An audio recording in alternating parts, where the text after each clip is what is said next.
तुमच्या बाळासाठी weight gain आणि हेल्दी डेव्हलपमेंटसाठी एक पारंपरिक आणि खूप पौष्टिक रेसिपी आपण पाहणार आहोत. तर व्हिडिओ शेवटपर्यंत पहा.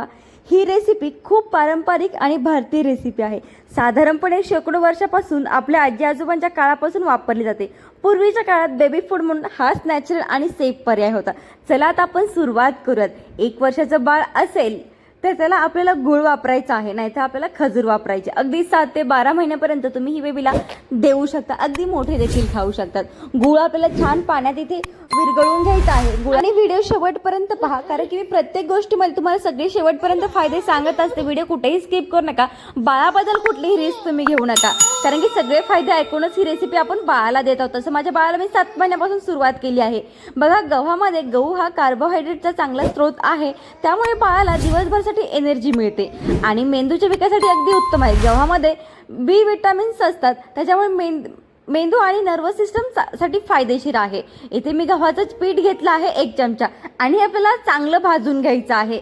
अगदी करपट नाही, पण अगदी लाल बुंद असं भाजून घ्यायचं आहे. याने बाळाला वजन वाढतं. जर बाळ अंडरवेट असेल तुमचं, तर ही पेस्ट खूप वजनासाठी खूप उपयोगी पडते. बाळाचं वजन कमी वगैरे असेल, बाळ काही खात नसेल, तर ही तुम्ही पेस्ट नक्की द्या.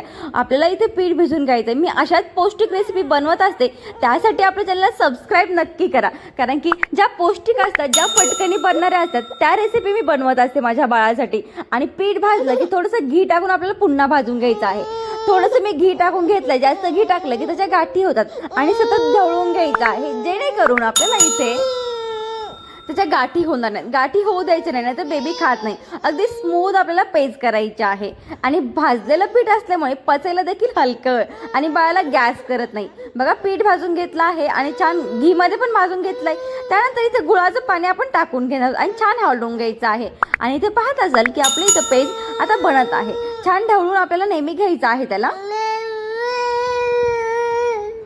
आणि आता आपण याला स्लो गॅसवरती उकळी करून देऊयात, कारण की उकळी करायला जास्त वेळ लागत नाही, पण स्लो गॅसवरती करा, जेणेकरून याच्यामध्ये गिठुळे होणार नाहीत. बघा, हे रक्तासाठी खूप फायदेशीर आहे. गव्हामध्ये आयरन असतं, त्याच्यामुळे हिमोग्लोबिन वाढायला मदत होते.